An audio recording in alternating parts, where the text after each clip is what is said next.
नमस्कार विद्यार्थियों, श्री श्याम कॉलेज के ऑनलाइन क्लासेस में आपका स्वागत है। इस क्लास में हम बीए बीएड फर्स्ट ईयर तथा बीए सेकंड ईयर के लिए मानव भूगोल पढ़ रहे हैं, जिसमें हम मानव भूगोल की प्रकृति परिभाषा पढ़ रहे हैं, जिसका ये दूसरा पार्ट है। तो मानव भूगोल की जो परिभाषाएं हैं उसमें हमने सबसे पहले पढ़ी रेड जेल की परिभाषा। मानव भूगोल के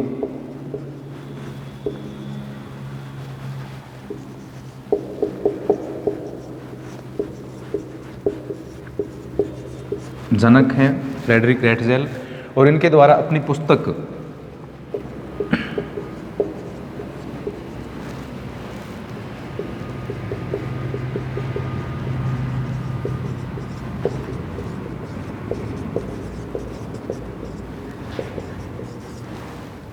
एंथ्रोपोजियोग्राफी में ये परिभाषा दी गई थी।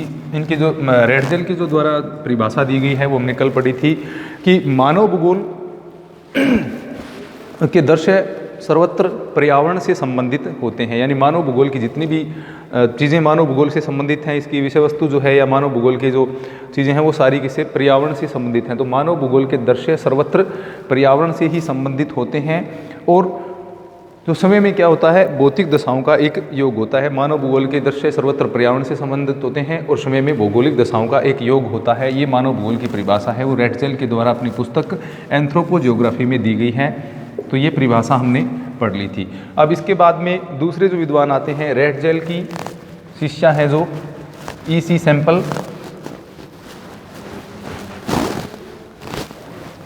दूसरी परिभाषा है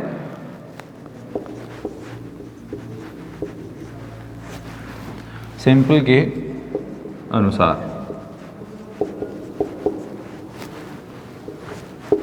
सैंपल जो हैं वो रेटजेल की शिष्या रही हैं। ईसी सैंपल या सैंपल भी कई जगह इनका नाम देखने को मिलता है। तो इनके द्वारा बताया गया मानव भूगोल अस्थायी पृथ्वी और चंचल मानव। मानव भूगोल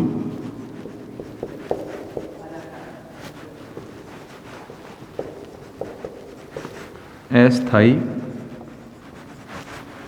पृथ्वी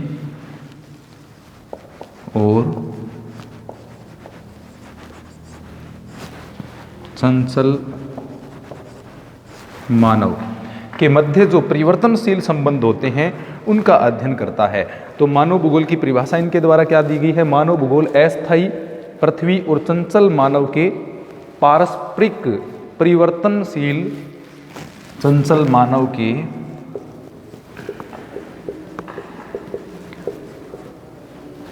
पारस्परिक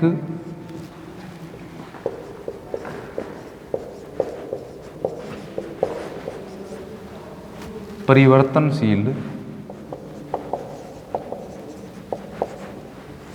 संबंधों का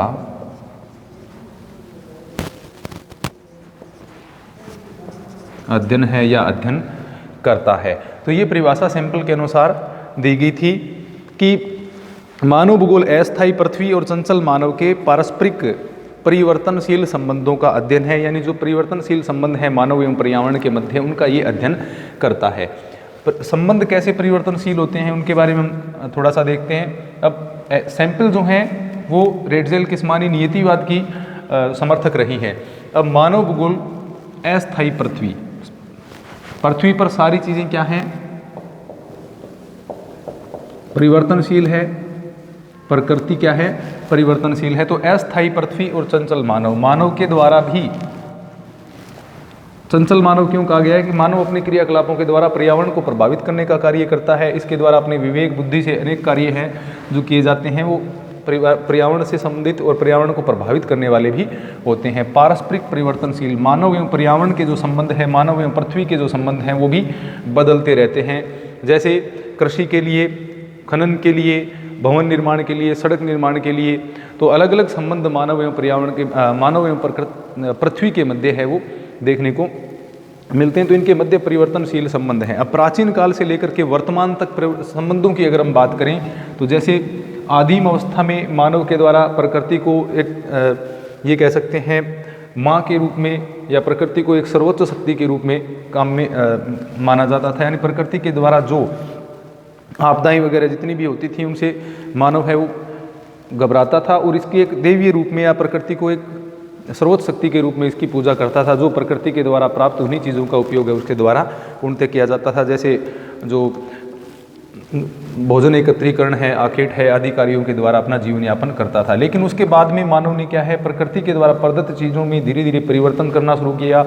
जैसे जंगलों को काट करके भवन निर्माण करना या फिर कृषि भूमि के रूप में वनों को परिवर्तित कर लेना, ये सारी चीज़ें क्या है धीरे धीरे मानव के द्वारा परिवर्तित की गई। तो मानव एवं पर्यावरण के संबंध हैं वो परिवर्तनशील रहे हैं। तो इसी सैंपल का मानना है कि मानव भूगोल अस्थायी पृथ्वी और चंचल मानव के जो परिवर्तनशील संबंध हैं, पारस्परिक परिवर्तनशील संबंध जो हैं उनका अध्ययन करता है। ये परिभाषा है सैंपल के अनुसार। यानी human geography is the study of changing relationship between unresting man and the unstable earth. यानी मानव भूगोल अस्थायी पृथ्वी और चंचल मानव के पारस्परिक परिवर्तनशील संबंधों का अध्ययन करता है। ये परिभाषा है इसी सैंपल के अनुसार।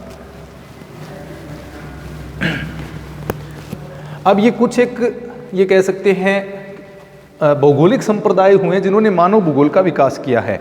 तो मानव भूगोल का विकास करने कौन कौन से संप्रदायों में हुआ उसमें थोड़े हम नाम देख लेते हैं, उसके बाद आगे की परिभाषाएं देखते हैं। मानव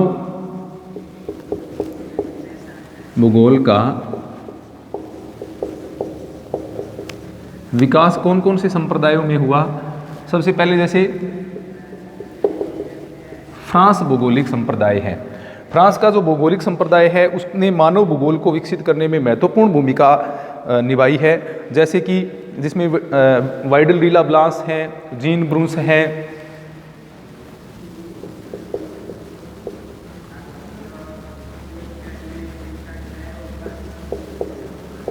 वाइडल डी ला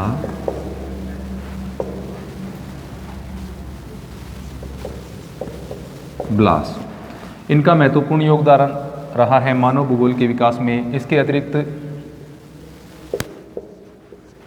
जीन ब्रूस का महत्वपूर्ण योगदान रहा है। तो ये इसको फ्रेंच भौगोलिक स्कूल कह सकते हैं या इसको हम फ्रेंच भौगोलिक संप्रदाय कह सकते हैं। जैसे विडाल डी ला ब्लास, जीन ब्रूस, इसके अलावा अल्बर्ट डिमांजिया, ये फ्रांस के विद्वान हैं जिन्होंने मानव भूगोल का विकास करने में महत्वपूर्ण योगदान दिया था। अल्बर्ट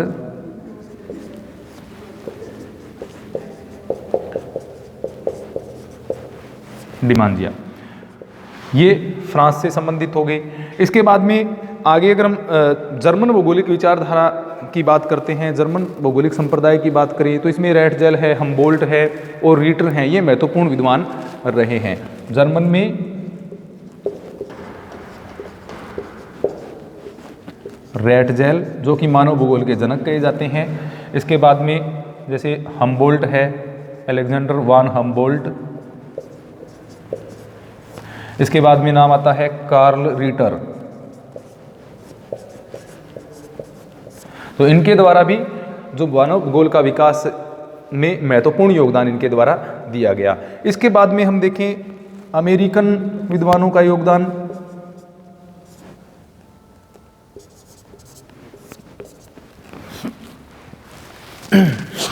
अमेरिकन जो भौगोलिक विचारधारा है उसमें सैंपल है, हंटिंगटन है, ईसा बोमेन है,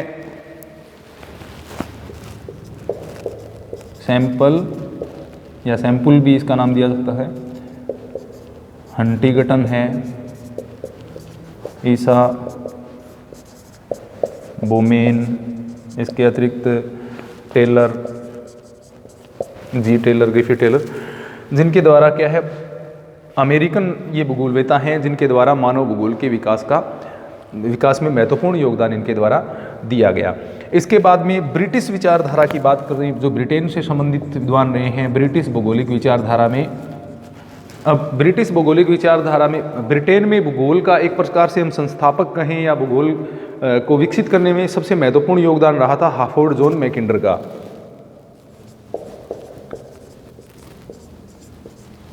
तो सबसे पहले तो नाम आता है मैकिंडर का। मैकिंडर ने महत्वपूर्ण योगदान दिया था ब्रिटिश भूगोल में और मानव भूगोल जो की शाखा है जो उसको विकसित करने में भी। इसके अलावा फेल्योर है, इसके अतिरिक्त हैं जे फ्लेयोर।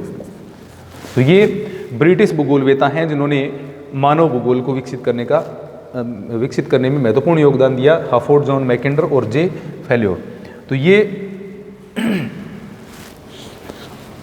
प्रमुख भौगोलिक संप्रदाय हो गए जिनके द्वारा क्या है, मानव भूगोल को विकसित करने में महत्वपूर्ण योगदान दिया गया।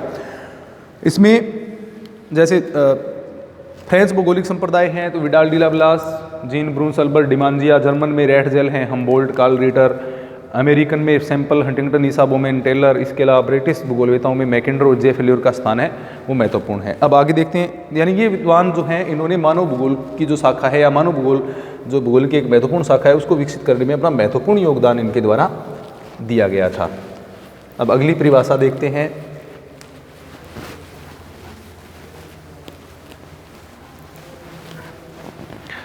विडाल डी लाप्लास के अनुसार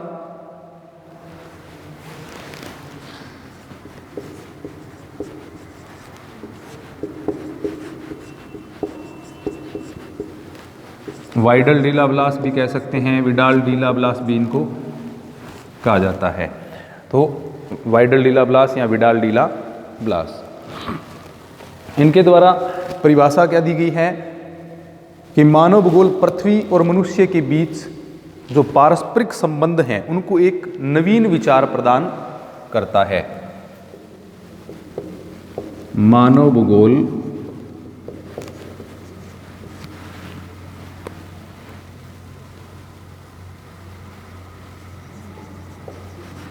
पृथ्वी एवं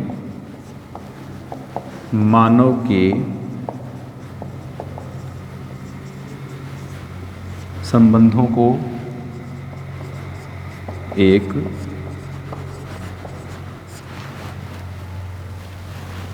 नवीन विचार प्रदान करता है।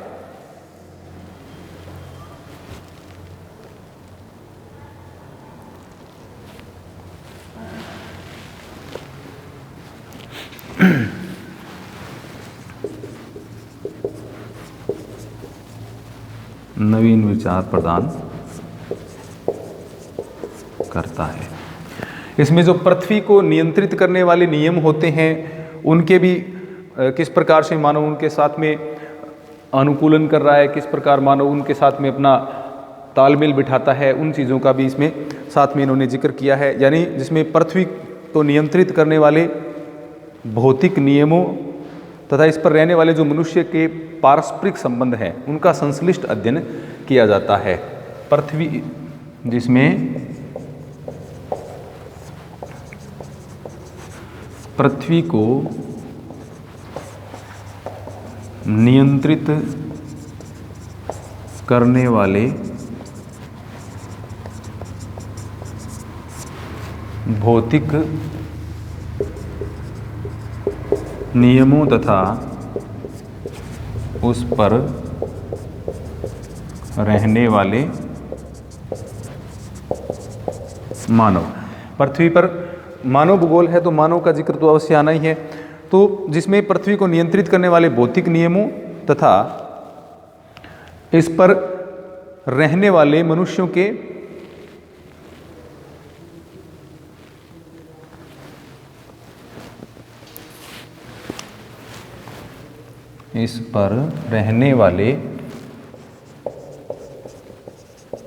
मनुष्यों के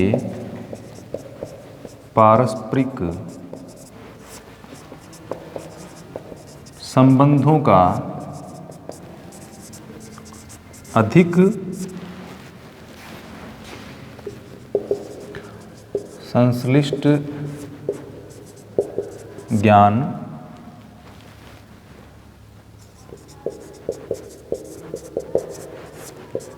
समाविष्ट है। तो ये कहा गया है विडाल डी लाप्लास के अनुसार कि मानव भूगोल पृथ्वी एवं मानव के संबंधों का या पृथ्वी एवं मानव के पारस्परिक संबंधों का अध्ययन करता है या उसको एक नवीन विचार इसके द्वारा प्रदान किया जाता है। वे किस प्रकार एक दूसरे से ये प्रभावित हो रहे हैं, किस प्रकार मानव की परस्पर निर्भरता है इसके साथ, जिसमें पृथ्वी को नियंत्रित करने वाले भौतिक कारक हैं जैसे पृथ्वी की गतियां हैं या जो इसके ऊपर लगने वाले बल हैं, गुरुत्वाकर्षण बल है, जैसे जितने भी भौतिक नियम पृथ्वी को नियंत्रित करने वाले होते हैं उनका और उस पर रहने वाले मनुष्य के पारस्परिक जो संबंध हैं उनका अधिक संश्लिष्ट ज्ञान है उसको समाविष्ट करता है, यानी उसका अध्ययन ये करता है। तो यानी सीधी सी बात है कि किस प्रकार मानव एवं पर्यावरण, मानव एवं पृथ्वी की जो जितनी भी चीज़ें हैं, भौतिक एवं जो पर्यावरणीय तत्व हों, किस प्रकार से एक दूसरे से जुड़े हुए हैं, किस प्रकार एक दूसरे पर निर्भर करते हैं, इसका अध्ययन किसमें किया जाता है? मानव भूगोल में किया जाता है। तो ये विडाल डीला ब्लास के अनुसार इसकी परिभाषा हो गई। इसके बाद में आगे हम देखते हैं, जैसे हंटिंगटन के अनुसार भूगोल की परिभाषा है।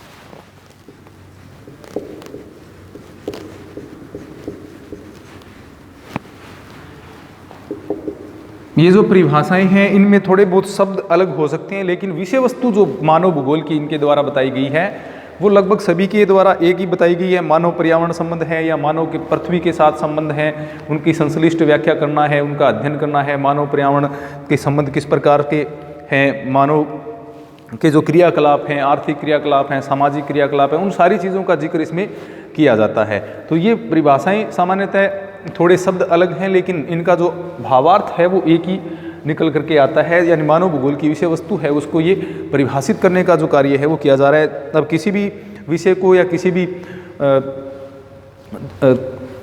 कोई भी चीज़ विशेष हो उसको एक शाब्दिक परिभाषा में, एक छोटी सी परिभाषा में बांधना मुश्किल कार्य होता है। तो सभी चीज़ों को एक साथ समाहित नहीं किया जा सकता। तो कुछ चीज़ें हैं, कुछ परिभाषाओं में कुछ अन्य चीज़ों का जिक्र है, तो थोड़े से शब्दों का उल्ट फेर है, लेकिन परिभाषाएं हैं वो उसकी विषय वस्तु को प्रकट करने का ही प्रयास करती हैं।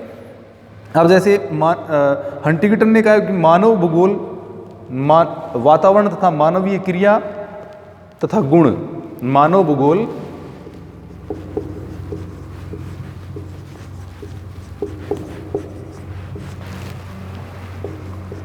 वातावरण तथा मानवीय क्रिया तथा गुण, यानी उनकी विशेषताएं। अब वातावरण का नाम आ गया, यानी वही पर्यावरण एवं मानव एवं पर्यावरण संबंध की बात है। ये मानव भूगोल वातावरण तथा मानवीय क्रिया या मानवीय क्रियाएं तथा गुणों के पारस्परिक संबंधों की प्रकृति, मानवीय क्रियाओं तथा गुणों के पारस्परिक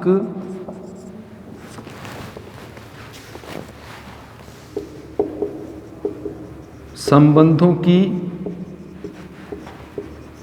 प्रकृति। संबंधों की प्रकृति किस प्रकार की है, निर्भरता अंत निर्भरता किस प्रकार की है। तो मानव भूगोल वातावरण तथा मानवीय क्रियाओं तथा गुणों के पारस्परिक संबंधों की प्रकृति एवं वितरण का अध्ययन करता है। प्रकृति एवं वितरण का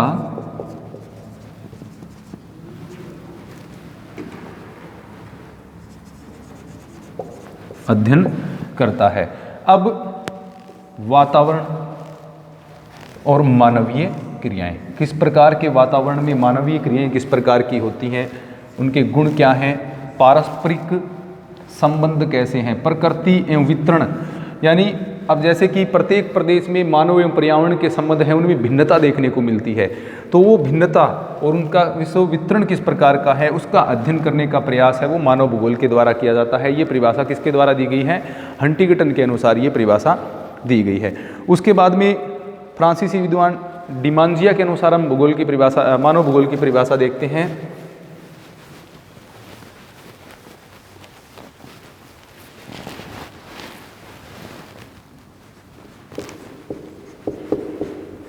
अल्बर्ट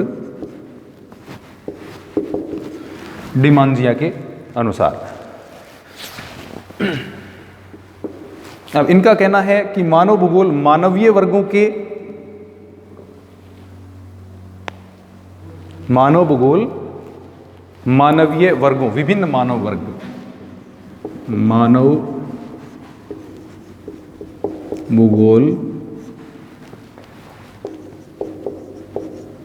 मानवीय वर्गों।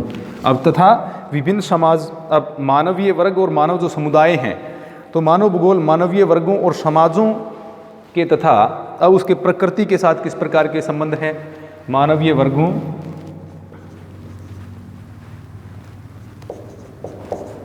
समाजों, वर्ग एवं समाज, प्रत्येक मानव वर्ग उसके प्रत्येक क्षेत्र के अलग अलग सामाजिक विशेषताएं, उसके समाज में किस प्रकार के उसके आर्थिक, सामाजिक, सांस्कृतिक क्रियाकलाप है, उन सारी चीज़ों को इसमें सम्मिलित किया जाता है कि मानव भूगोल मानवीय वर्गों और समाजों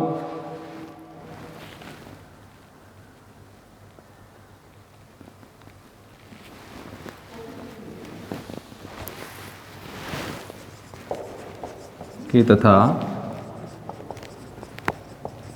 प्राकृतिक वातावरण के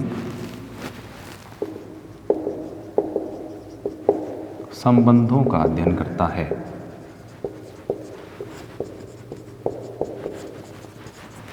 अब वही सारी चीजें इसमें आ गई, मानवीय वर्गों तथा समाजों की। मानव वर्ग समाज आपस में किस प्रकार से संबंधित हैं, जैसे इसमें सामाजिक संरचना का अध्ययन हो गया, किसी भी सामाजिक संरचना का अध्ययन।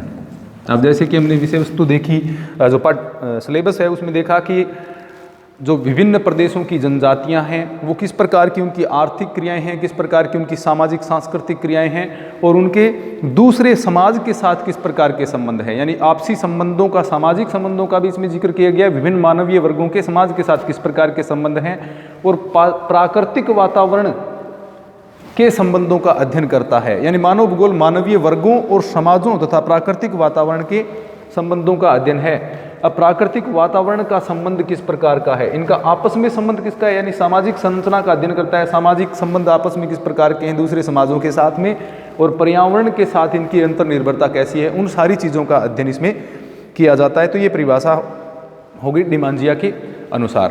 तो ये मानव भूगोल की कुछ परिभाषाएं हमने देखी। परिभाषाएं इसके अतिरिक्त भी बहुत सारी हैं, लेकिन मुख्य मुख्य जो परिभाषाएं हैं वो, यानी एक विषय की जो विषय वस्तु किस प्रकार की उसको समझने के लिए इतनी परिभाषाएं हैं वो पर्याप्त हैं। इसके तो सामान्य सी अगर हम बात करें, या सामान्य सी बात हम इसकी परिभाषा की करें, तो ये निकल करके आती है कि मानव भूगोल भूगोल की वह शाखा है जिसमें मानवीय क्रियाकलापों, उसके संगठन, उनकी स्थानिक भिन्नता, भौतिक पर्यावरण के साथ उनके संबंध, वातावरण के साथ उनके संबंध, आपसी अंतर्निर्भरता और उनके क्रियाकलाप आदि चीज़ों का अध्ययन है वो मानव भूगोल में किया जाता है। तो इस प्रकार मानव भूगोल में क्या परिवर्तनशील पर्यावरण के साथ जो संबंध है उसका अध्ययन हम कर रहे हैं। मानव भूगोल में पृथ्वी तल के ऊपर मानव का किस प्रकार का स्थानिक वितरण है, उसके क्रियाकलापों में किस प्रकार की भिन्नता है, उन सारी चीज़ों का अध्ययन हम किसमें करते हैं, मानव भूगोल में करते हैं। अच्छा, इसके अलावा मानव भूगोल को क्या माना गया है, मानव भूगोल मानव पारिस्थितिकी माना गया है। मानव भूगोल को, मानव भूगोल क्या है, मानव पारिस्थितिकी है। ये बात 1922-23 एच बैरोज के द्वारा कही गई। एच बैरोज ने अपने भाषण में, जो कि 1922 में इनके द्वारा प्रस्तुत किया गया, 1923 में प्रकाशित हुआ था, इन्होंने कहा कि मानव भूगोल क्या है, मानव पारिस्थितिकी है।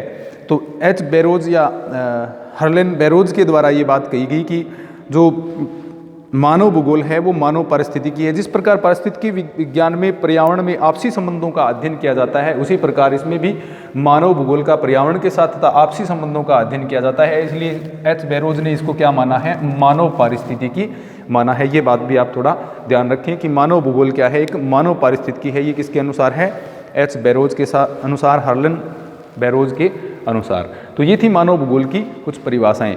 बाकी हम अगली क्लास में पढ़ेंगे। धन्यवाद।